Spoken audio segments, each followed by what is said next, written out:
Number 10, back-to-back. A birdie at 18. Dustin Johnson will win the U.S. Open. Dustin Johnson can be the first player to repeat as U.S. Open champion since Curtis Strange accomplished the feat in 1989. I knew I could play well on the big stages. To win a major, definitely gives me more confidence, and looking forward to the next one. With his confidence high and the course playing roughly 7,800 yards, DJ's powerful game could put him in position to win again on Sunday. Number 9, history in the making. Jordan Spieth is trying to win his second U.S. Open title in 3 years. It would be the first to do so since Tiger Woods 15 years ago. And while many will tee it up at Erin Hills for the first time this week, Spieth is far more familiar. I've played Erin Hills. I played the U.S. Amateur there and reached the quarterfinals, so I've played a significant number of rounds on that golf course. So we've got as much experience as anyone at that golf course. Number 8, on the cusp.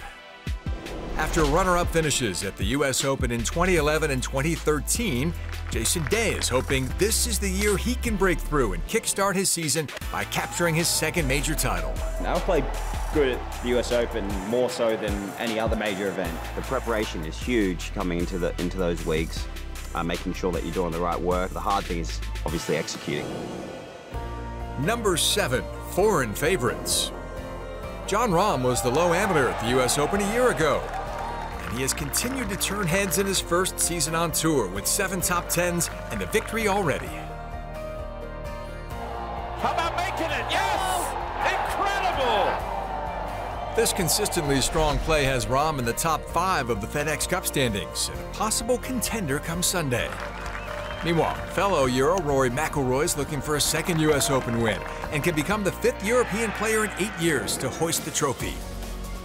Number 6, American youth. Ricky Fowler has 2 top 10s in this event, including a tie for second in 2014. He can become the 7th straight first-time major champion. So too can Justin Thomas, who has 3 wins already this season and can put an exclamation point on his breakout campaign.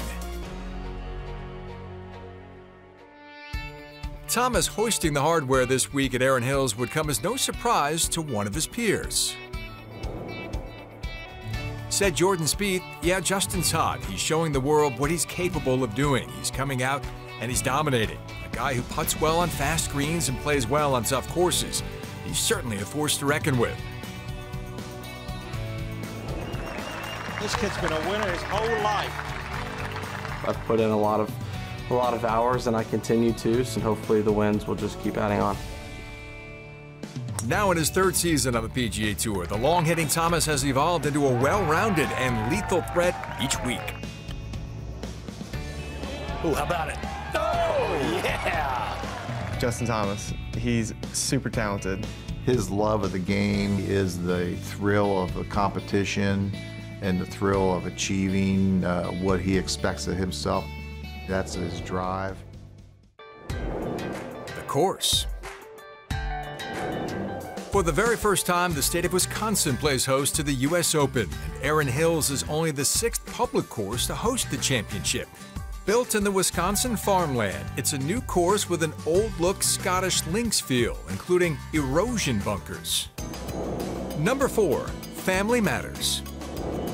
For the first time since 1993, the U.S. Open may not include Phil Mickelson, who will be attending his daughter's high school graduation ceremony in California and may not make it back to Erin Hills for his Thursday afternoon tee time. She's the school president. She'll be giving the commencement speech for the school, and I'm going to be there. Obviously, it's a tournament that I want to win the most, but this is one of those moments where you look back on life and you just don't want to miss it. Number 3, local favorite. President's Cup captain Steve Stricker, a Wisconsin native, went through qualifying where he earned medalist honors and a spot in the field. This will be the 50-year-old Stricker's 20th U.S. Open, and a win would make him the oldest champion in the event's history. Number 2, Trailblazers. After Siwoo Kim's impressive victory at the Players, Siwoo Kim from South Korea is the youngest Players champion ever. He looks to become the second player from Korea to win a major title. Hideki Matsuyama has already earned 2 more PGA Tour victories this season and can become the first Japanese player ever to win a major. Number 1, on a roll. Sergio Garcia, fresh off a Masters victory in April, has his sights set on another major and would be the first to win 2 consecutive majors since Jordan Spieth in 2015. My mindset is still going to be the same, trying to do the best I can that week, giving everything I have. I'm excited to give it a solid chance at trying to win another.